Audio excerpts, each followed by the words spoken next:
നമസ്കാരം സുഹൃത്തുക്കളെ, സുഖം. ഞങ്ങൾക്ക് എല്ലാവർക്കും ഷാരിക മാഡം പ്രഖമ പുതിയ വീഡിയോ കൊണ്ട് വന്നിട്ടുണ്ട്. ഭയമില്ല, പക്ഷപാതമില്ല, നാണമില്ല, മാനമില്ല, അഭിമാനം ഒട്ടുമില്ല. നമുക്ക് ആ വീഡിയോ ഒന്ന് കാണാം. എനിക്കല്ല കേട്ടോ, അവർക്ക്. എനിക്കിത് ഭയമില്ല, പക്ഷപാതമില്ല, വിട്ടുവീഴ്ച ഇനി ഒട്ടുമില്ല. This is reality by Sharika. Cyber റേപ്പിനെതിരായിട്ടുള്ള എന്റെ ഒരു യജ്ഞം തുടങ്ങിയിട്ട് 2 മാസമാകുന്നു. ഇതിനോടൊപ്പം ഒരുപാട് ആൾക്കാർ നമ്മുടെ കൂട്ടത്തിൽ ഇരകളായിട്ടുള്ളവരും സാമൂഹ്യ പ്രവർത്തകരും അഡ്വക്കേറ്റ്സും ഒക്കെ ആൾക്കാർ, ഒരുപാട് പേര് നമ്മളെ സപ്പോർട്ട് ചെയ്യാനായിട്ട് മുൻവന്നു. ഒരുപാട് ആൾക്കാർ അവരുടെ ഗ്രിവൻസസ് അറിയിച്ചു, അവരനുഭവിച്ച കാര്യങ്ങൾ അറിയിച്ചു, അവരുടെ ബിസിനസ് തകർച്ചയെ കുറിച്ച്. അതായത് ഈ സൈബർ ബുള്ളിങ് മൂലം ഇതിപ്പോ ഒരു കൊട്ടേഷനായി മാറിയിരിക്കുകയാണ് ഈ സൈബർ ബുള്ളിങ് എന്ന് പറയുന്നത്. ആൾക്കാർക്ക്, അതായത് ഈ ചപ്പീന ബീവിയും കൊട്ടേഷന് എന്റെ കൂടെ കണ്ട് വന്നിരുന്ന ആ തള്ളണ്ടല്ലോ, ബിന്ദു തള്ള, അവർക്ക് പിന്നെ അണക്കും കേട്ടോ. നിങ്ങളെ എല്ലാവരും പാടെ കൂടിങ്ങാണ്ട് ഇപ്പോൾ രേണുസുതിയെ കുറിച്ച് ഇങ്ങനെ പറയുന്നത് അവരുടെ ഓരോ വീഡിയോക്ക് റിയാക്ഷനാണ്. കിച്ചുവിനെ മാത്രം ടാർഗറ്റ് ചെയ്യുമ്പോഴുള്ള റിയാക്ഷൻ, അല്ലെങ്കിൽ അവരെന്തെങ്കിലും ഒരു ഇത് പറഞ്ഞു കഴിഞ്ഞാൽ റിയാക്ഷൻ, അതൊക്കെയാണ്. നീ കാണിക്കുന്നത് എന്താണ്? നിങ്ങളെ കാണിക്കുന്നതാണ് ശരിക്കും കൊട്ടേഷൻ. നിങ്ങൾ മറ്റേ ആൾക്കാരെയൊക്കെ ദുബായ് ബേസ് ചെയ്തിട്ടുള്ള ആൾക്കാരെയൊക്കെ നല്ല കൊട്ടേഷനാണെന്നാണ് ഇപ്പം ഞങ്ങൾക്ക് എല്ലാവർക്കും തോന്നുന്നത്. മനസ്സിലായില്ലേ? അതാണ് കൊട്ടേഷൻ. തെറിത്തള്ള എന്ന് പറഞ്ഞാണ്ടല്ലോ മറ്റേ ആ ബിന്ദു തള്ള. നിങ്ങളെന്താ അവരെ ഒന്നും പറയാത്തത്? അവരൊക്കെ പറയുന്നത് എന്താ, അവൻ്റെ മൊഴിമുത്തുകളാണോ അവരുടെ വായി നേരുന്നത്? അവരെ സപ്പോർട്ട് ചെയ്യുന്ന നിങ്ങൾ അതിലും വലിയ തെറിത്തള്ളയാണ്. മനസ്സിലായില്ലേ? നിങ്ങളൊക്കെയാണ് ആദ്യം വെറുതെ അനാവശ്യം പറയുന്നവർക്ക് വരെ സപ്പോർട്ട് ചെയ്യുന്ന നിങ്ങളും അതിനേക്കാൾ ഇരട്ടി ആ മൈൻഡിലുള്ള ആൾക്കാരാണ്. ആ മൈൻഡ് ടീമും ചെയ്യുന്ന ഒരു പരിപാടിയാണ് ഗ്രൂപ്പുകൾ ഉണ്ടാക്കുക. എന്നിട്ട് അവർക്ക് ആരെയാണോ ടാർഗറ്റ് ചെയ്യേണ്ടത് ആ ആൾക്കാരുടെ താഴെ വന്ന് വളരെ അശ്ലീലം നിറഞ്ഞ കമന്റുകൾ ഇടുക, അപരാധം നിറഞ്ഞ കമന്റുകൾ ഇടുക. ഇതൊക്കെയാണ് ഇവരുടെ കൊട്ടേഷൻ. ഇതിലൂടെ അവർ പൈസ വാങ്ങിക്കുന്നത്. അതായത് അവരുടെ താഴെ പോയിങ്ങാണ്ട് അശ്ലീലം നിറഞ്ഞ കമന്റ് ഇടുന്ന ആൾക്കാരൊക്കെ ഇനി മുതൽ ഷെഫീന ബീവിയുടെ അല്ലെങ്കിൽ അതുപോലത്തെ ഇവരെതിർക്കുന്ന ആൾക്കാരുടെ കൊട്ടേഷൻ ടീമാണെന്നാണ് ഇവർ പറയുന്നത്. ലേശം ഒരു പൊടിക്കെങ്കിലും ബുദ്ധി ഉണ്ടായിരുന്നെങ്കിൽ നമുക്ക് സുകുമാരി പറഞ്ഞ പോലെ മന്ദബുദ്ധി എന്നെങ്കിലും വിളിക്കേനെ. നിങ്ങൾക്ക് ഒരാളെ കുറിച്ച് പറയണമെന്നുണ്ടെങ്കിൽ നിങ്ങൾ ഇങ്ങനെ വിഡ്ഢിത്തരാണ് വിളിച്ച് പറയേണ്ടത്. ആണോ? വിഡ്ഢികൾ പിന്നെ വിഡ്ഢിത്തരാണ് വിളിച്ചു പറയല്ലേ? പിന്നെ എന്താ പറയാ, അവരെ രക്ഷിക്കാമെന്ന വ്യാജേന ആൾക്കാർ 1500 1600 വാട്സ്ആപ്പ് ഗ്രൂപ്പുകൾ ക്രിയേറ്റ് ചെയ്ത് വെച്ചിട്ട് ഒരാളുടെ യൂട്യൂബ് ചാനലിൽ 1500 വാട്സപ്പ് ഗ്രൂപ്പോ? അത്രക്ക് ആൾക്കാരൊക്കെ ഉണ്ടോ? എന്താലേ അവരുടെ ബിസിനസ് പ്രൊമോഷൻ ചെയ്യുന്ന നിങ്ങൾക്ക് ആ ഗ്രൂപ്പിന്റെ ഒക്കെ സ്ക്രീൻഷോട്ട് എടുത്ത് കാണിച്ചു തരാൻ പറ്റുമോ? ഒരു തെളിവ് ഈ തള്ളച്ചിക്ക് ഒരു തെളിവില്ല. വായ്ത്താട്ട് ഇങ്ങനെ അടിക്കുക, എന്നിട്ട് ഇങ്ങനെ പറയാ, നമ്മളതിങ്ങനെ വിശ്വസിക്കണം. അല്ലേ? വിശ്വസിക്കാം. നിങ്ങൾ പറയാം, ഞങ്ങൾ ഒക്കെ വിശ്വസിക്കാം. സ്ട്രൈക്ക് അടിക്കുക, ഇതൊക്കെയാണ് ഈ പറയപ്പെടുന്ന രേണുവിനെ സ്ട്രൈക്ക് അടിച്ചു കൊടുത്തില്ലേ മഞ്ഞ തൊപ്പിക്കാരൻ? അതാണ് ഈ പറയണേ തോന്നണേ. അത് വരെ എത്തി. നാണമുണ്ടോ? ഉളുപ്പുണ്ടോ? സൈബർ റേപ്പിസ്റ്റിന്റെ കുൽസിത പ്രവർത്തനങ്ങൾ ഈ ചപ്പീന ബീവിയുടെ മാനസിക നിലയെന്ന് നമുക്ക് തിരിക്കേണ്ട കാര്യമില്ല. എന്ത് തന്നെയായാലും അവരൊരു നിങ്ങൾ ഈ ഷെഫീന ബീവിയുടെ മാനസിക നില അല്ലെങ്കിൽ ബാക്കിയുള്ളവരുടെ മാനസിക നില, വെർബൽ റേപ്പ്, മറ്റേത് മറിച്ചത്, മാലരി, തേങ്ങ, കായ്, പൂവ്, ഇതൊക്കെ പറയുന്നത് നിങ്ങളുണ്ടല്ലോ. നിങ്ങളുടെ ഒപ്പം സംസാരിക്കും. ഒരു ബിന്ദു എന്ന തള്ളയുടെ മാനസിക നില, ഞാൻ കോടീശ്വരിയാണ്, പക്ഷെ തെറി പറയുന്ന കോടീശ്വരി എന്നും പറഞ്ഞ് ഞാൻ കോടീശ്വരി ആയതുകൊണ്ടാണ് 10 ലക്ഷം രൂപ കൊടുത്ത് കേസ് നടത്തുന്നതൊക്കെ പറഞ്ഞുകൊണ്ട് വലിയ ഡയലോഗ് അടിച്ചായിരുന്നു. പണമുണ്ടായിട്ട് കാര്യമുണ്ടോ ക്ലാസ്സിൽ? പക്ഷെ പണക്കാരിയാണോ എന്ന് അറിയില്ല. തള്ളി വിടുമായിരിക്കും, ഇത് പുറത്തു പോകുന്ന എന്തായാലും അറിയാം. അപ്പോൾ കുറച്ച് അതും ഒരു പ്രൊമോഷനല്ലേ, അതും പറഞ്ഞെന്തെങ്കിലും വാങ്ങിക്കാനോ. അവർക്കൊക്കെ അപ്പം എന്താണുള്ളത്? അവർക്ക് ഇന്ന് തലക്കുള്ള അപ്പം എന്താണ്? അവർക്ക് എന്താണ്? അവരുടെ നാവിലെന്താണ്? അപ്പം അവരുടെ മാനസികാവസ്ഥ എന്താണ്? അപ്പം അതൊന്നും കാണാതെ ഒരാളെ മാത്രം ടാർഗറ്റ് ചെയ്യുന്ന ഈ കഴുതക്ക്, കുതിരക്കാണ് സാധാരണ, പക്ഷെ നിങ്ങളെ പറയുമ്പോൾ കഴുതാണ് മതി. കഴുതക്ക് കണ്ണ് കെട്ടി കിടക്കുന്ന പോലത്തെ നിങ്ങളുടെ സ്വഭാവം, അതിനെന്താ പറയുക? ആ മാനസികാവസ്ഥ എന്താണ്? അത് നിങ്ങളെക്കുറിച്ചും നിങ്ങളുടെ ഒപ്പം നടക്കുന്ന ആൾക്കാരുടെയും മാനസികാവസ്ഥ അതും ചെക്ക് ചെയ്ത് നിങ്ങളുടെ സർട്ടിഫിക്കറ്റും കൊണ്ടുവരും. എന്നിട്ട് ബാക്കിയുള്ള ആൾക്കാരുടെ മാനസികാവസ്ഥ കേട്ടോ. വിപത്താണ്, ഒരു സൈബർ വിപത്താണ്, അതിലൊരു സംശയമില്ല. അതിനെതിരെയാണ് ഇപ്പോൾ സൈബർ ഇടങ്ങളിൽ നിന്നുള്ള പ്രതിഷേധം മാറ്റി ഞങ്ങൾ നേരിട്ട് ഇറങ്ങിയിരിക്കുകയാണ്. അതായത് അതിന്റെ മുന്നോടിയായിട്ടാണ് തിരുവനന്തപുരത്ത് ഞങ്ങൾ പ്രസ് മീറ്റ് നടത്തിയത്. തിരുവനന്തപുരത്ത് പ്രസ് മീറ്റ് നടത്തിയപ്പോൾ ഞങ്ങൾ ഒരു കാര്യം ഞങ്ങൾ ഉറപ്പിച്ചിരുന്നു. ഇത് ഇവിടം കൊണ്ട് ഞങ്ങൾ ഏതാണ്ട് 100 പേരോളം ആൾക്കാരുടെ പരാതികൾ സമാഹരിച്ചാണ് അവിടെ കൊണ്ടുവന്നത്. ആ 100 ഇനി 1000 പിന്നീട് 10000 100 പേരെ ആൾക്കാരെ കിട്ടിയുള്ളൂ. നിങ്ങൾക്ക് ഇത്രയും ദിവസമായിട്ട് 100 പേരെ കിട്ടിയുള്ളൂ. കുറേ ദിവസമായല്ലോ ഇതിങ്ങനെ പറയുന്നത്. ആകെ 100 പേരെ കിട്ടുള്ളൂ. ആരൊക്കെ 100 പേര്? നീ, നിൻ്റെ വീട്ടുകാർ, ബിന്ദുവിൻ്റെ വീട്ടുകാർ, രേഷ്മ തങ്കച്ചൻ്റെ വീട്ടുകാർ, പിന്നെ ആരൊക്കെ ഇത് പറഞ്ഞതാണ് നിങ്ങളൊന്നും? അങ്ങനെയാണോ? ഇനി ആരൊക്കെ വരാൻ പോണത് നമുക്ക് കേൾക്കട്ടെ. ആൾക്കാരുടെ ഇഷ്ടം പോലെ. 1 ലക്ഷവും 10 ലക്ഷവും മാറും. അത് ഞങ്ങൾക്ക് 100% ഉറപ്പുണ്ട്. കാരണം ഓരോ ആൾക്കാരും നമ്മളെ കോൾ ചെയ്തുകൊണ്ടിരിക്കുകയാണ്. ഇവരെ ബുദ്ധി എന്ന് വെച്ചാൽ ഒന്നാമത്തെ കാര്യം ചാനലുകളൊന്നും തുറക്കാൻ വയ്യ. കാരണം ഇവരുടെ ഈ അപരാധം, ഈ ഒരു അശ്ലീലം പറച്ചിൽ കാരണം ഈ സെറ്റ് ഹാങ് ആയതായിരിക്കും. ഞാൻ നിങ്ങൾക്ക് ഒരു ആൻറ്റിവൈറസ് തരാം. അത് ഫോണിൽ സെറ്റ് ചെയ്താൽ മതി.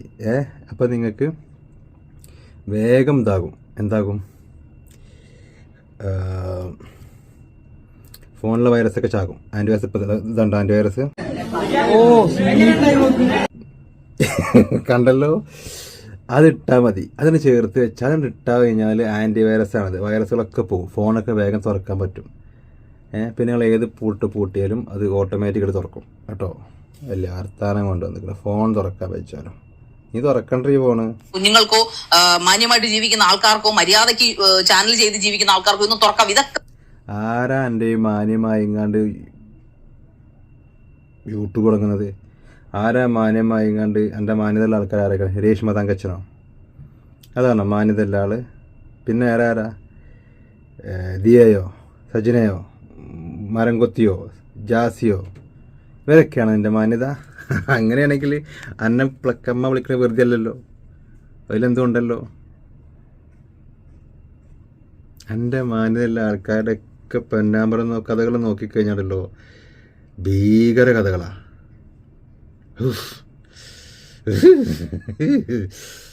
പറ കേക്കട്ടെ. വെറുതെ ഒരു ആവശ്യമില്ല നമ്മൾ കൂടെ കാണേണ്ടി വരുന്ന ഒരു ഗതികേട്.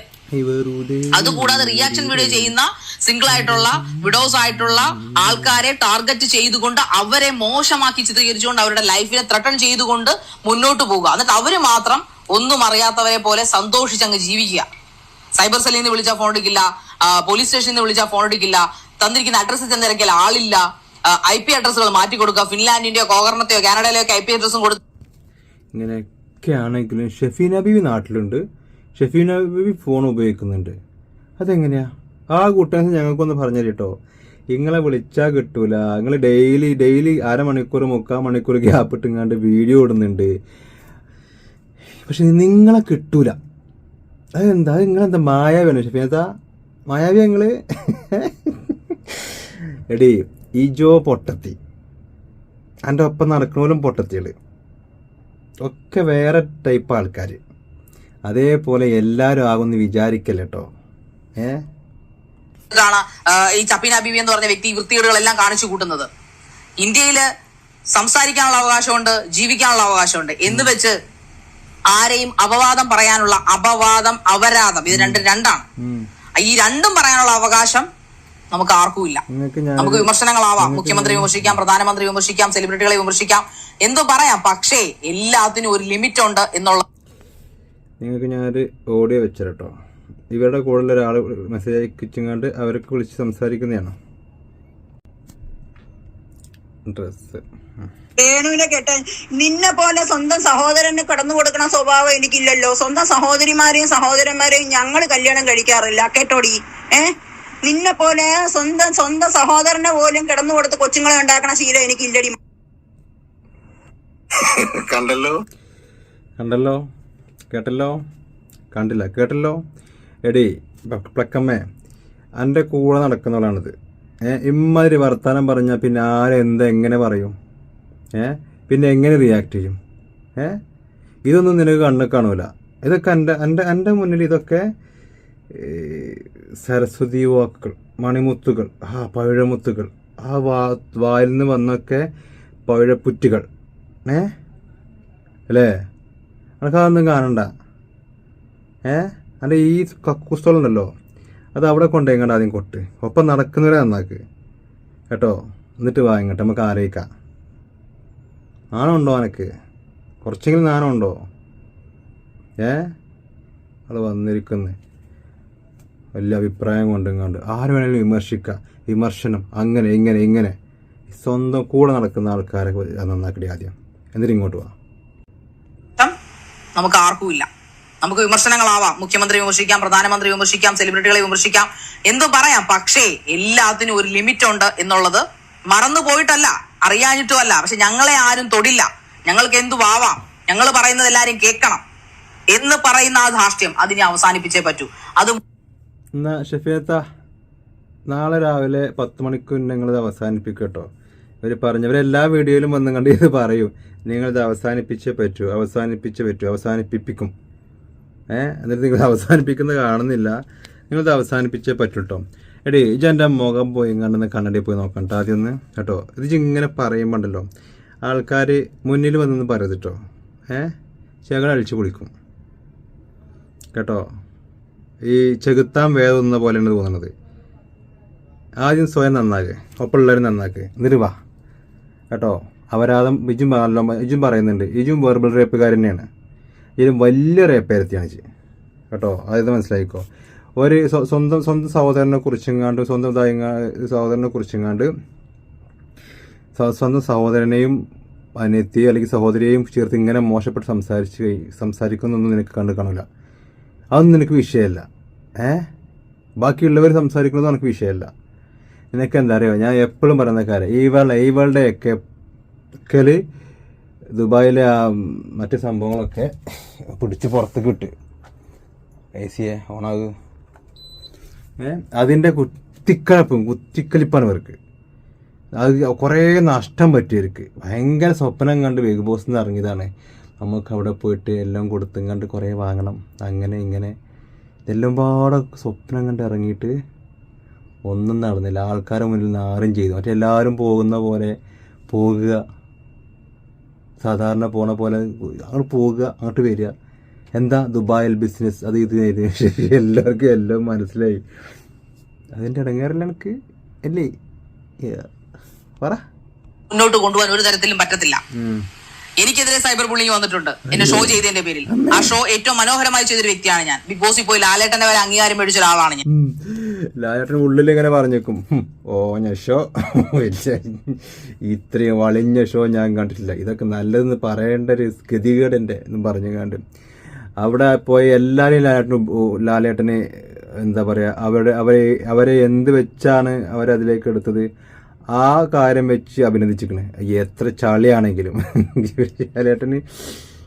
ലാലേട്ടൻ്റെ അത് എനിക്ക് വലുതാണ് എന്ന് പറഞ്ഞ കാര്യമൊന്നുമില്ല കേട്ടോ. ലാലേട്ടനുള്ള ഇതൊക്കെ എന്താണ് ഇതൊക്കെ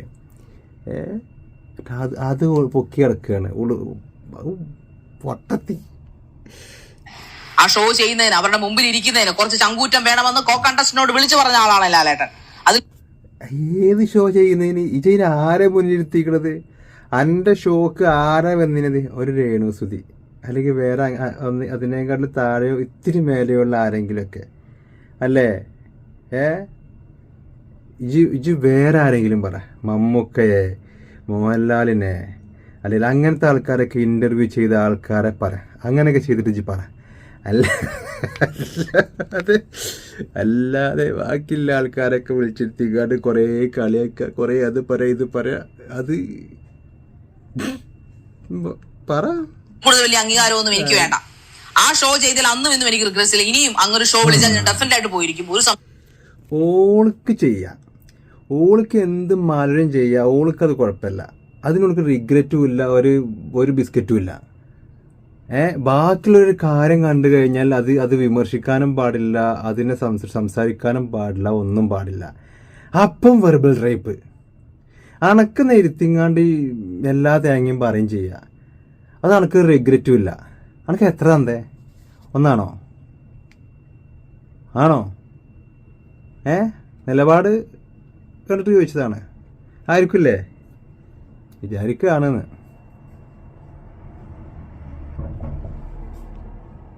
ില്ലാത്ത കാര്യമാണ്. നല്ല ചാനൽ വിളിച്ചാൽ ഉറപ്പായിട്ടും അങ്ങനത്തെ ഷോ ചെയ്യാൻ ഞാൻ പോയിരിക്കും. I love that. Bigg Boss കഴിഞ്ഞിട്ട് ഇപ്പോൾ ഓൾമോസ്റ്റ് ഇവരുടെ ബിഗ് ബോസ് കഴിഞ്ഞിട്ട് ഇപ്പോൾ ഓൾമോസ്റ്റ് 1.5 കൊല്ലം ഒരല്ലോ അല്ലേ? കഴിഞ്ഞ ബിഗ് ബോസ് ആയിരുന്നില്ലേ? ഒരു കൊല്ലം കഴിഞ്ഞ് അല്ല, ഒരു കൊല്ലമായി. ഇപ്പം അടുത്ത് ബിഗ് ബോസ് ആകാനായി. എന്ത് നല്ല ചാനലുകളൊന്നും മുളച്ച് പൊന്തിയില്ലേ? എന്തേ ഒരു ചാനലും വിളിക്കൂല കേട്ടോ. അത് ഷോ ചിലപ്പം ഹിറ്റാകുമായിരിക്കും, ഹിറ്റ് ആയിരിക്കാം, നിന്നെ വിളിക്കൂല കേട്ടോ. വ്യക്തിത്വം പറഞ്ഞ സംഭവമുണ്ട്. നീ ഇത്രയും പറഞ്ഞിട്ടും ഷെഫീന ബീവിയുടെ ഈ ആ ഒരു ലെവലിൽ താഴാത്തത്. അവരുടെ വാക്കുകളെ കുറിച്ച് വിമർശിക്കും, അതങ്ങനെ പാടില്ല, കുറച്ച് ഓവറാ, പക്ഷേ കുഴപ്പമില്ല, കണ്ടന്റും ഇതൊക്കെ ബേസൊക്കെ സൂപ്പറാണ് എന്ന് പറയുന്നത് എന്തുകൊണ്ടാണ്? വ്യക്തിത്വം പറഞ്ഞ സംഭവമുണ്ട്. ആ റസീന എന്ന് പറഞ്ഞ കൂതറയും അവളുടെ ഒപ്പം നടക്കുന്ന എന്താണ് റിയാസ് എന്താ ചങ്ങൻ്റെ പേര്, ആ നാറയും മോസിലുമാരൊക്കെ എന്തോരം കഷ്ടപ്പെട്ടും കണ്ട് നോക്കുന്നത്. എന്ത് എത്ര കാലമായി നോക്കുന്നത്, എന്ത് ഇടിയാത്തത്? പെരുമഴയത്ത് ഒലിച്ചു പോയിട്ടില്ല, പിന്നെയാണ് ഈ ചാറ്റൽ മഴയത്ത് all the time. പക്ഷേ അതിന്റെ പേരിൽ ഞാൻ കുറെ വിമർശനങ്ങൾ കേട്ടു, ഡസന്റ് മാറ്റർ ടു മീ. പക്ഷേ നമ്മുടെ മക്കളെ പറയുക, ഞാൻ നമുക്കത് കൊണ്ടപ്പോ നമ്മൾ അതിനെക്കുറിച്ച് അന്വേഷിച്ചിറങ്ങിയപ്പോൾ പിന്നെ ചെയ്യുന്ന ഒരു കാര്യം എന്ന് പറഞ്ഞു കഴിഞ്ഞാൽ മറ്റുള്ള ഇൻഫ്ലുവൻസേഴ്സിന്റെ മക്കളെ അത് കൂടുതലും നമ്മൾ ശ്രദ്ധിച്ചാൽ അറിയാം, അവർ തെരഞ്ഞു പിടിക്കുന്നത് ചോദിക്കാനും പറയാനും ആരും ഇല്ലല്ലോ, അവരൊക്കെ സിംഗിൾ ആയിട്ട് ജീവിക്കുന്ന മദറാണ്. പക്ഷെ നിങ്ങൾ മനസ്സിലാക്കിക്കോളൂ മിസ് ചപ്പീന ജീവി, സിംഗിൾ മദേഴ്സ് എന്ന് പറഞ്ഞാൽ ദേ ആർ വാരിയേഴ്സ്. നിങ്ങൾ ഉദ്ദേശിക്കുന്നതിനപ്പുറം ധൈര്യവും തന്റെ ഇടം ഉള്ളതുകൊണ്ടാണ് ഒറ്റയ്ക്കൊരു ജീവിതം കെട്ടിപ്പുറപ്പെടാൻ. ഈ ജീവിതം, അതായത് ഏറ്റവും ഹാർഡ്ഷിപ്പ് നിറഞ്ഞ മനുഷ്യ ജീവിതത്തിൽ ഒറ്റയ്ക്ക് അച്ഛന്റെയും അമ്മയുടെയും ഉത്തരവാദിത്തങ്ങൾ സ്വയം ഏറ്റെടുത്ത് വെച്ചുകൊണ്ട് ഒരു മക്കളെ വളർത്താൻ ഇറങ്ങി പുറപ്പെടുന്ന ഒരു അമ്മയാണ്, അല്ലെങ്കിൽ അങ്ങൊരു സിംഗിൾ ഫാദർ ആണ്, അല്ലെങ്കിൽ സിംഗിൾ മദറാണ് ഏറ്റവും വലിയ പോരാളി. സിംഗിൾ മദറിനെ ഞാൻ കുറ്റപ്പെടുത്തണമെന്നില്ല, അത് ഓരോ വാരിയേഴ്സ് തന്നെയാണ്. നല്ലവരുണ്ടാവും, നല്ലവരെ. ഈ പറയുന്ന ആൾക്കാർ ആരാന്ന് എനിക്കറിയില്ല. ഈ സപ്പോർട്ട് ചെയ്യുന്നുണ്ടെങ്കിൽ അവർ വാരിയേഴ്സ് ആണോ വേറെ എന്തെങ്കിലും ആണോ എന്ന് നമുക്കറിയില്ല കേട്ടോ. നീ സപ്പോർട്ട് ചെയ്യുന്നതായോണ്ട് മനസ്സിലായില്ലേ? വളരെ സിംഗിൾ മദേഴ്സ് വാരിയേഴ്സ് എന്ന് ഞാൻ പറയും. ആ പോരാളികൾക്കെതിരെയാണ് നീ സംസാരിക്കുന്നതും നീ ചെയ്യുന്നതും, സൈബർ റേപ്പിസം ചെയ്യുന്നതും. ഒരുപാട് കുഞ്ഞുങ്ങൾ ഇന്ന് ഞാൻ പറഞ്ഞില്ല, ഇന്ത്യ മഹാരാജ്യത്ത് ഓരോ 15 മിനിറ്റിലും ഓരോ കുഞ്ഞുങ്ങൾ റേപ്പ് ചെയ്യപ്പെടുന്നുണ്ട്. അങ്ങനെയുള്ള വാർത്തകളൊക്കെ ചെയ്ത്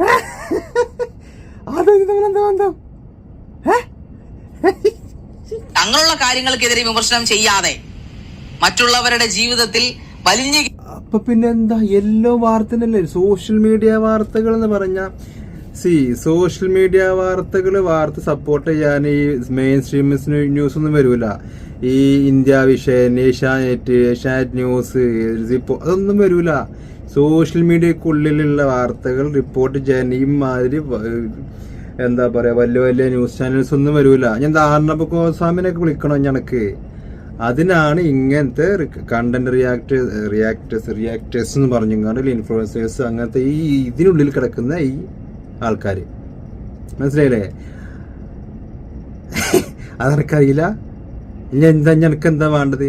രേണുസുദിന്റെ വാർത്ത പറയാൻ വേണ്ടി ഇനി നമുക്ക് ആഷ്മി, മറ്റേ അഭിലാഷി, ഇവരൊക്കെ പട കൂടി വലിയൊരു പാനൽ ഉണ്ടാക്കാം. അത് പറ്റുമോ? ഓടി ചെന്ന് അവരുടെ കിടപ്പറങ്ങങ്ങളെ കുറിച്ചും അവരുടെ ഭാര്യമാർ ഓടിയതിനെ കുറിച്ചും ഭർത്താക്കന്മാർ ഓടിയതിനെ കുറിച്ചും അവരുടെ അവിഹിതത്തെ കുറിച്ചും ഒക്കെ സ്വാഭാവികമായിട്ടും ആ കോണ്ടന്റ് മേക്കേഴ്സിന്റെ ഇൻഫ്ലുവൻസേഴ്സിന്റെ കാര്യങ്ങൾ നടക്കുമ്പോൾ ഒരു വാർത്ത, ഈ പണ്ടൊക്കെ നമ്മുടെ നാട്ടിലൊക്കെ പ്രാദേശിക ചാനൽ എന്ന് പറഞ്ഞ സംഭവങ്ങൾ ഉണ്ടാവും. നാട്ടിലെ കാര്യങ്ങൾ വാർത്തയാക്കുന്നത് അവിടെ ഈ പട്ടി വെള്ളത്തിൽ കൊണ്ടിട്ട് പോയവരെ വാർത്തയാണ്. അതുപോലെ തന്നെയാണ് ഇത് സോഷ്യൽ മീഡിയയിൽ ഒരു വാർത്തയാണ്. എന്തും കണ്ടന്റാണ്, എന്തും കണ്ടന്റാണ്. കാണാൻ ആളുള്ള കാലം വരെ എന്തും കണ്ടന്റാണ്. അപ്പൊ ആരെ വീട്ടിലായിക്കോട്ടെ, ഇപ്പൊ എന്റെ വീട്ടിലെ കാര്യങ്ങളാണെങ്കിൽ അത് വലിയൊരു വിഷയമായി കഴിഞ്ഞാൽ അത് കണ്ടന്റാണ്. നല്ലതോ ചീത്തയോ അതൊരു ഒരു ഇൻഫ്ലുവൻസേഴ്സിന്റെ കൈ കിട്ടിക്കഴിഞ്ഞാൽ അത് വിചാരിക്കും വേണ്ട പാവാണ് വിട്ടേക്കാം എന്ന് വിചാരിച്ചാൽ അതിന് കയ്യിൽ നിന്ന് രക്ഷപ്പെടുള്ളൂ. അപ്പൊ ഇത് കണ്ടന്റിന് വേണ്ടി മാത്രം വാളും പരിചയം കൊടുത്തിറങ്ങുന്ന രേണുസുതി ആയിക്കോട്ടെ, നീ ആയിക്കോട്ടെ, നിന്നെ പോലത്തെ ഏത് നാറി ആയിക്കോട്ടെ, ഇങ്ങനെ ഓരോ പ്രശ്നം ഉണ്ടാക്കുമ്പോൾ അത് കൊടുത്ത് റിയാക്ട് ചെയ്യൂലേ? ചെയ്യും. ഇതിലൂടെ കടന്നുകൊണ്ട് ഇങ്ങനെ കുരക്കുക, റേപ്പിന്റെ കാര്യമൊക്കെ പറയണേ, വിളിച്ചു കൂവി കാശുണ്ടാക്കി, എന്നിട്ട് അത് അവരുടെ ഒരുപക്ഷെ അതൊന്നും സത്യവും അല്ലായിരിക്കും, പറയപ്പെടുന്ന ആരോപണങ്ങൾ മാത്രമായിരിക്കും. പക്ഷെ അതെല്ലാം സോഷ്യൽ മീഡിയയിൽ വന്നിരുന്ന് വിളമ്പി ആ ജീവിതങ്ങൾ തകർത്തെറിയുക, അതിൽ ആനന്ദം കണ്ടെത്തുന്ന ഒരു സാഡിസ്റ്റുകളായിട്ടുള്ള ഒരു കൂട്ടം. അതാണ് ആനന്ദം കണ്ടെത്തുക. സംസാരിച്ച ഏതെങ്കിലും ഒരു കാര്യം ഇതിപ്പം ഷെഫീന ബീവി എന്നല്ല, അതിപ്പോൾ സന്ദീപ് ആയിക്കോട്ടെ, യൂഷ്വസ് ആയിക്കോ, ബിച്ചു, അനന്തു, മനു, ഇവരാരും ആയിക്കോട്ടെ, ഇല്ലാത്തൊരു കാര്യം പറഞ്ഞിട്ടുണ്ടെങ്കിൽ അത് ജെയിംസിന്റെ ഗുളികന്റെ കാര്യം, ആ മരുന്ന് 2.5 ലക്ഷം എന്ന് പറഞ്ഞപ്പോൾ മനു പോയി ഇങ്ങനെ അന്വേഷിച്ച് കണ്ടെത്തിയാണ് സത്യാവസ്ഥ പുറത്ത് കിട്ടത്. മനസ്സിലായില്ലേ? അപ്പം എല്ലാവരും അത് റിപ്പോർട്ട് ചെയ്തു. ഇല്ലാത്തൊരു കാര്യം പറഞ്ഞിട്ടുണ്ടെങ്കിൽ ഉള്ളത് പറഞ്ഞതാണ് നിങ്ങളുടെയൊക്കെ പ്രശ്നം. ഉള്ളത് പറഞ്ഞ് നിങ്ങളെക്കുറിച്ച് എല്ലാവരും അറിഞ്ഞു. നിങ്ങൾ പോണതൊക്കെ എന്തിനാന്ന് എല്ലാവർക്കും മനസ്സിലായി. അതാണ് നിങ്ങളെ പ്രശ്നം. അത് പറ്റിയില്ല. എനിക്ക് എൻ്റെ ഇമേജ് പോയി, എൻ്റെ ക്രെഡിബിലിറ്റി പോയി, എൻ്റെ എല്ലാം തേങ്ങയും പോയി. കടന്ന് മൂങ്ങ് ബാക്കി വെർബൽ റേപ്പിസ്റ്റ് ഗ്യാങ് എന്ന് തന്നെ ഞാൻ പറയും. ചപ്പീന ബിവിയാൻ ഗ്യാങ്, ചപ്പീന ബിവിയാൻ ഗ്യാങ്. ആ ഗ്യാങ്ങിനെ ഷെബിത്ത ഒരു മെമ്പർഷിപ്പ് തരുമോ ആ ഗ്യാങ്ങില്? പൈസ ഒന്നുമില്ല, വെറുതെ തരും ഒരു മെമ്പർഷിപ്പ്. ഏതാണ് ഗ്യാങ്? മറ്റേ എന്താ പേര്? ചാരാദാസ്. ജോലി സ്മഗ്ലിംഗ് പറഞ്ഞ പോലെ. എന്താ പേര്? ഷെബിന ബീവി. എന്താ ജോലി? എന്താണ് മറ്റേ പറയാ? Verbal gang. അങ്ങനെ ഇതുണ്ടാക്കുക, ഗ്യാങ് ഉണ്ടാക്കുമ്പോ വെർബൽ റാപ്പ് ഗ്യാങ്. ഓരോ കിളി വാരയാകെ ഡയലോഗും പറഞ്ഞു കൊണ്ടുവരണം, നിയമത്തിന്റെ മുമ്പിൽ കൊണ്ടുവന്ന് കോടതി മുറിക്കുള്ളിൽ നിർത്തുക. അതാണ് ഞങ്ങളുടെ അജണ്ട. ആ അജണ്ട ജനങ്ങൾക്ക് വേണ്ടിയിട്ടാണ്. ഇനി ഇവളുടെ വായിരിക്കുന്ന കേട്ട് മിണ്ടാതിരിക്കുന്ന ഒരുപാട് യുവതികൾക്കും അവരുടെ മക്കൾക്കും പിന്നെ പുരുഷ സമൂഹത്തിനും വേണ്ടി തന്നെയാണ് ഞങ്ങൾ ഇത് ചെയ്തിരിക്കുന്നത്. ഇതിൽ ആണോ പെണ്ണോ ട്രാൻസ്ജെൻഡർ അങ്ങനെ ഒന്നുമില്ല. എല്ലാവരെയും ഇവള് പറഞ്ഞിട്ടുണ്ട്. ഇവൾ ആരാണ് ഇതൊക്കെ പറയാനായിട്ട്? വിമർശിക്കാം എന്ന് പറഞ്ഞു, പക്ഷേ തോന്നിയവാസം പറയലല്ല വിമർശനം എന്ന് പറയുന്നത്. ഇജ് പറഞ്ഞ തോന്നിയവാസല്ലേ? എന്റെ ഒപ്പം നിൽക്കുന്ന ആൾക്കാർ പറയുന്ന തോന്നിയവാസല്ലേ? ഒരാള് റിയാക്ട് ചെയ്യുമ്പം മറ്റേ നല്ല രീതിക്ക് പാട്ടും പാടിങ്ങാണെന്നുള്ള റിയാക്ട് ചെയ്യുക. അതിന്റെ കണ്ടന്റ് ബേസ് ചെയ്ത് എങ്ങനെ ആളിലേക്ക് എത്തിക്കണം എന്ന രീതിക്കാണ് റിയാക്ട് ചെയ്യുക. മനസ്സിലായോ? അല്ലാതെ ഭാഗവതോ ഖുർആനോ ബൈബിളോ വായിക്കുന്ന പോലെ പറയുന്നില്ല. മനസ്സിലായില്ലേ? ഇജിപ്പോ എങ്ങനെ സംസാരിക്കണത്? കണക്ക് അല്ലയോ? നിങ്ങളൊന്ന് മനസ്സിലാക്കണം. നമ്മുടെ ഷെഫിന ബീവി ഉണ്ടല്ലോ എന്ന് പറഞ്ഞാണ് ഇത് തോന്നിക്കണത് ആണോ? അടുത്ത പറയും ഡയലോഗ് കൊണ്ട് വന്നിരിക്കണേ. ജേർണലിസം എന്ന് പറയുന്ന ഒരു മാധ്യമ ധർമ്മമാണ്. ആ മാധ്യമ ധർമ്മം സാറ്റലൈറ്റ് ചാനലുകളല്ല, സാറ്റലൈറ്റ് ചാനലുകൾ മാത്രമല്ല ഓൺലൈൻ മാധ്യമങ്ങൾ ഇത് പാലിച്ചേ പറ്റും. അങ്ങനെ ഒരു വകുപ്പ്, അങ്ങനെ ഒരു നിയമം ശക്തമായിട്ട് പ്രാബല്യത്തിൽ വന്നേ. അപ്പോ കേന്ദ്ര ഗവൺമെന്റും സംസ്ഥാന ഗവൺമെന്റ് ഇതുപോലുള്ള വാക്കിയൊക്കെ ശക്തമായൊരു നിയമം കൊണ്ടുവരണം. നാളെ രാവിലെ കൊണ്ടുവരണം. പറ്റുമെങ്കിൽ രാത്രി തന്നെ എമർജൻസി മീറ്റിംഗ് കൂടി വേഗം കൊണ്ടുവരണം. ശക്തമായ നിയമം മതിയാവും. ഇല്ലെങ്കിൽ on the spot channel remove ചെയ്തിരിക്കണം. യൂട്യൂബ് അല്ലെങ്കിൽ ഫേസ്ബുക്ക് അല്ലെങ്കിൽ മനസ്സിലായല്ലോ? മെറ്റ കേട്ടോ? അല്ലെങ്കിൽ രാജ്യം, നമ്മുടെ സംസ്ഥാനം അപ്പൊ പണി കിട്ടും. അതുകൊണ്ട് ജീവിക്കുന്ന ഒരു വ്യക്തിക്ക് നോക്കി ഒരു $500 കിടക്കുവാണ് യൂട്യൂബ് അക്കൗണ്ടില്. തോന്നിവാസം പറഞ്ഞതിന്റെ പേരെ ചാനൽ അങ്ങ് ഡിലീറ്റ് ചെയ്താൽ തീർന്നോ? പണി തീർന്നു. അതാണ് ഇതിന് കൊടുക്കാവുന്ന ശിക്ഷ. ഇവക്കൊക്കെ ധൈര്യമുണ്ടോ തിരുവനന്തപുരം സെക്രട്ടറിയുടെ മുമ്പിൽ വന്നിരുന്ന് സംസാരിക്കാൻ? ഇവള് ടാർഗറ്റ് വെക്കുന്ന ഏതെങ്കിലും ഒരു സെലിബ്രിറ്റിയുടെ വീട്ടിൽ ചെന്നിരുന്ന് ഇവൾക്ക് പറയാൻ റൈറ്റ് ഉണ്ടോ? അതിന്റെ ആവശ്യം എന്താണ്? അവിടെ പല റേഞ്ചിട്ടുള്ളൂ. വീട്ടിൽ റേഞ്ചില്ലേ? നെറ്റുണ്ട്, ഫോണുണ്ട്, ഇരിക്കാൻ കസേരയുണ്ട്, കട്ടിലുണ്ട്, കിടന്ന് സംസാരിക്കണം, കട്ടിലുണ്ട്, എല്ലാം ഉണ്ട്. പിന്നെ എന്തിനാ സെക്യൂരിറ്റിക്ക് പോണത്? ഇജി ഏതാ വെല്ലുവിളിക്കണോ? ഏതാ ഇജി? ധൈര്യമുണ്ടോ? ഇല്ല. അപ്പൊ ആ ധൈര്യമില്ലായ്മ, ആ ഭീരുവാണ് ഈ ക്യാമറയുടെ മുമ്പിൽ ഇരുന്നുകൊണ്ട് ഈ കിടന്ന് കുരയ്ക്കുന്നത്. ആ കുര അവസാനിപ്പിച്ചേ പറ്റൂ. ശരിയാണ്. ഷെഫിന ബീവി കുരക്കുന്നത് സംഭവം അവിടെ അടിപൊളിയായിട്ട് ഇങ്ങനെ വല്ല ആൾസ്റ്റേഷനോ ഡോബർമാനോ അങ്ങനെയൊക്കെ പറഞ്ഞോ. ഇത് ഊട്ടിപ്പെട്ടില്ല അങ്ങനെ ഇത് ഇങ്ങനെ കുറച്ച് ആറ് കേൾക്കാനാണ്. എന്തെന്ന് പറഞ്ഞത് സെക്യൂരിറ്റിക്ക് വാന്ന് അവിടേക്ക് എന്തിനാ പോണത്? ഒരു വീഡിയോ ചെയ്യാന് അവിടെ ചെന്ന് ചെയ്യേണ്ട. അവിടെ ഒരു സമരം നടക്കുകയാണ്. ആ വീഡിയോ കവർ ചെയ്യണമെന്നുണ്ടെങ്കിൽ അവിടെ പോയി സംസാരിക്കും. ഇത് നമ്മൾ അറിഞ്ഞൊരു വീഡിയോ സംസാരിക്കാൻ എന്തിനാ അവിടെ പോയി കിട്ടിയാണ്? ഏതായി അതൊക്കെ ബുദ്ധി ഉണ്ടോ? ഉളുപ്പുണ്ടോ? നമ്മൾ പട്ടിക്കുഞ്ഞുങ്ങളെ വളർത്തും, നായ്ക്കുട്ടികളെ വളർത്തും. അവർക്ക് പേ പിടിച്ച് നമ്മൾ എന്താ ചെയ്യുക? കൊല്ലും. അപ്പോ മനുഷ്യന് പേ പിടിച്ചാൽ എന്ത് ചെയ്യാൻ പറ്റും? അവരെ സെല്ലിലേക്ക് മാറ്റുക. ഇതുപോലെ സൈബർ ഇടങ്ങളിൽ ഇതുപോലെ പേ പിടിച്ച കുറെ പേപ്പട്ടികളുണ്ട്. ആ പേപ്പട്ടികളെ ഉന്മൂലനം, നിർമ്മാർജ്ജനം. എൻ്റെ അഭിപ്രായത്തിൽ ഒന്നാമത്തെ പേപ്പട്ടേച്ചിട്ടോ എനിക്ക് നട്ടപിരാന്ത് കൂടിയാണ്. എനിക്ക് നട്ടപിരാന്താണ്. എനിക്ക് പേ മാത്രമല്ല, എനിക്ക് പിരാന്താണ്. ഈ കാര്യം പറഞ്ഞാൽ എന്നെ ഉളമ്പാരിലൊന്നും കേട്ടെ അജ്മീരിൽ എവിടെയെങ്കിലും പോയിങ്ങാണ്ട് ഇജ്ജ് സ്വയം പോയിങ്ങാണ്ട് അവിടെ ഇരുന്നോ, ധ്യാനത്തിന് ഇരുന്നോ. അത് നല്ലത്. ഉന്മൂലനമാണ് ഞങ്ങളുടെ ലക്ഷ്യം. അതിനേതറ്റം വരെയും പോരാടാൻ ഒരു മടിയുമില്ലാത്ത കുറച്ചധികം ആൾക്കാർ അറ്റത്ത് വെത്തിട്ട് വികരുതിട്ടോ. അതിന്റെ അപ്പുറത്തേക്ക് സ്ഥലം നോക്കണം, ഇല്ലെങ്കിൽ ഇന്നലെ ഞാൻ നട്ടല് വാഴപ്പിണ്ടി ആകാത്ത, നട്ടല് വളയാത്ത കുറച്ചധികം സ്ത്രീകളുണ്ട് ഇതിന്റെ പിന്നിൽ. മാധ്യമ സുഹൃത്തുക്കളുണ്ട്, അഡ്വക്കേറ്റ്സ് ഉണ്ട്, നിയമജ്ഞരുണ്ട്, പോലീസുകാരുണ്ട്. ഇവരൊക്കെ ഒപ്പം കൂട്ടിക്കൊണ്ട് തന്നെ നിങ്ങൾ പട്ടാളക്കാരുണ്ട്, NSG ഉണ്ട്, അർദ്ധസൈനികരുണ്ട്, CBI ഉണ്ട്, എന്തിന് ED വരെ ഉണ്ട്. അപ്പോൾ ഇതാണ് ഇവരുടെ വീഡിയോ. നിങ്ങളൊരു കാര്യം മനസ്സിലാക്കണം, ഇത് സാധാരണ വീഡിയോക്ക് റിയാക്ട് ചെയ്യുന്നത് മാത്രമേ ചെയ്യുന്നുള്ളൂ. ഞാൻ അതിൻ്റെ മുന്നത്തെ ഇവരെ ഷെഫീന ബീഗത്തിൻ്റെ അവരെ കുറിച്ച് അനാവശ്യം പറഞ്ഞങ്ങാണ്ട് തിരിച്ച് ചോദിച്ചു വാങ്ങുന്ന ആ വീഡിയോയിലും പറഞ്ഞാണ് ഇവരെയാണ് ഇവർ മോട്ടിൽ ലക്ഷ്യം വെക്കുന്നത്. എന്തിന്, എന്ത് കാര്യത്തിന്? കാരണം ഇവർ പറയുന്ന പോലെ തന്നെ സാധാരണ എല്ലാവരെയും പറയും, എല്ലാവരും അന്ന് ഇപ്പം ലാസ്റ്റ് രേണുവിൻ്റെ ചെയ്തിട്ടുണ്ട്. പക്ഷേ ഇവരെയാണ് നോട്ട് ചെയ്യണത്. എന്തിന്, എന്തുകൊണ്ട്? ഇത്രയേ ഉള്ളൂ. ഇവർ അന്ന് ചെയ്ത വീഡിയോക്ക് ഇവർ നല്ലോണം കൊണ്ടിട്ടുണ്ട്. അതുപോലെ ആ റസീന എന്ന് പറഞ്ഞ സ്ത്രീ എന്തോ അവർക്കൊരു വ്യൂഷിപ്പ് ഒരു തേങ്ങയിൽ മണ്ണാങ്ങട്ടില്ല. ഇവരെന്തിനാണ് ഇങ്ങനെ സംസാരിക്കുന്നത് ഒരു ഐഡിയ ഇല്ല. പക്ഷെ ഇവർ സംസാരിക്കുന്നുണ്ട്. ഇന്ന് പറഞ്ഞ് നാളെ പറയുന്നു, നാളെ പറഞ്ഞ മറ്റന്നാ പറയുന്നു, അതിനടുത്ത ദിവസം ഇന്ന് പറയുന്നു. അത്രേ ഉള്ളൂ, വേറെ ഒന്നുമില്ല. ഇവർക്ക് പറഞ്ഞു തന്നെ പറയാനുള്ളൂ. മാറ്റിയും മറിച്ചും ദിവസങ്ങൾ അങ്ങനെ പറഞ്ഞുകൊണ്ടിരിക്കുന്നു.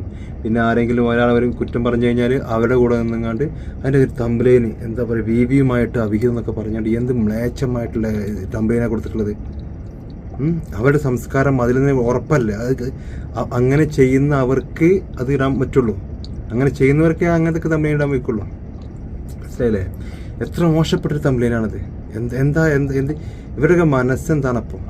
എന്നിട്ട് അവളുടെ കുറെ ഞാൻ പോയി നോക്കിയ റീലൊക്കെ ക്യൂട്ട് വാരി ഉയർന്നൊരു റീലിൻ്റെ തമ്പുരാനായ റബ്ബേ, ഫോണിൻ്റെതായിപ്പോയി, എറിഞ്ഞ് പൊട്ടിച്ചാലോ വിചാരിച്ചു. പിന്നെ ഇന്ത്യക്ക് ഒന്ന് പൊട്ടാത്ത ഒരേ ഒരു ഫോൺ ഇതാണ്. ഇതിലൊക്കെ എന്തെങ്കിലും രീതിക്ക് പൊട്ടിക്കാണോ? എന്തായാലും ടാറ്റ, ബൈ ബൈ. സപ്പോർട്ട് ചെയ്യാം കേട്ടോ, സപ്പോർട്ട് ചെയ്യും. ഇവരെന്താ വെച്ചാൽ നമ്മളടുത്ത് ഒരാൾ തെറ്റ് ചെയ്യാത്തിടത്തോളം കാലം അവർ നല്ലവർ തന്നെയാണ്. മനസ്സിലായില്ലേ? അത് എല്ലാവരും എപ്പോഴും ഇതാക്കി ചെയ്യും. നമുക്ക് ആ വ്യക്തിയെ അറിയാം. അവരെന്ത് പറഞ്ഞാലും അവർ തെളിവും കൊണ്ട് വരുന്നുണ്ട്. പക്ഷെ ഇവരുടെ അടുത്തൊന്നും തെളിവുകളില്ല. അപ്പോൾ നമ്മളെ കൊണ്ട് കഴിയുന്ന പോലെ സപ്പോർട്ട് ചെയ്യുക. ചില ആളുകൾ യൂട്യൂബേഴ്സിൻ്റെ വന്ന് അവരെ കുറ്റം പറയുന്നുണ്ട്. അത് അവർക്ക് ഇടയിൽ തമ്മിലുള്ള ദേഷ്യവും ഇറക്കോ അവർ അങ്ങോട്ടും ഇങ്ങോട്ടും പരസ്പരം എന്തെങ്കിലും കുറ്റം പറയുമായിരിക്കും. അതങ്ങനെ വിടുക. പക്ഷേ ബാക്കിയുള്ളവരൊന്നും ഒരുപാട് മുന്നത്തെ കാലത്ത് വിഷയങ്ങളൊക്കെ ഇപ്പോഴത്തെ പിന്നെ അങ്ങനെയൊക്കെ ആണെങ്കിൽ ഇന്നൊക്കെ തപ്പിപ്പോയി കഴിഞ്ഞാൽ ഞാനൊക്കെ ഓടേണ്ടി വരുമോ? ഓടൊന്നും വരില്ല. എല്ലാവർക്കും ഉണ്ടാകും, എന്താ പറയുക, നെഗറ്റീവ്നെസ് എല്ലാവർക്കും ഉണ്ടാകുമെന്ന് പറയാം. ഒരു ഇരുണ്ട ഏരിയ എല്ലാവർക്കും ഒരു സമയത്ത് ഉണ്ടാകും. മനസ്സിലായില്ലേ? ഒന്നെങ്കിൽ വെളുത്ത ഏരിയ ആയിരിക്കും, പിന്നെ ഇപ്പം ഇരുണ്ടേ കാലം, അല്ലെങ്കിൽ ഇരുണ്ട ഏരിയ ആയിരിക്കും, ഇപ്പം കറക്റ്റ് ആയിരിക്കും. അങ്ങനെ ഉണ്ടാവും എല്ലാവർക്കും. അപ്പം നമ്മുടെ അടുത്ത് ആരെന്തെങ്കിലും അത് നോക്കുക, നമ്മൾ സപ്പോർട്ട് ചെയ്യുക. അവർക്ക് സപ്പോർട്ട് ചെയ്യുക. കാരണം അവർ സംസാരിച്ചപ്പോൾ ഞാൻ സംസാരിച്ചപ്പോൾ അവർക്ക് അവരുടെ തൊണ്ട വളരെ നിസ്സഹായാവസ്ഥയിൽ എന്താടാ ഞാൻ ചെയ്യുക, അങ്ങനത്തെ ഒരു നിസ്സഹായാവസ്ഥയിൽ സൗണ്ടിലാവാറുണ്ട് സംസാരിച്ചത്. എനിക്ക് ഭയങ്കര വിഷമമായി പോയി.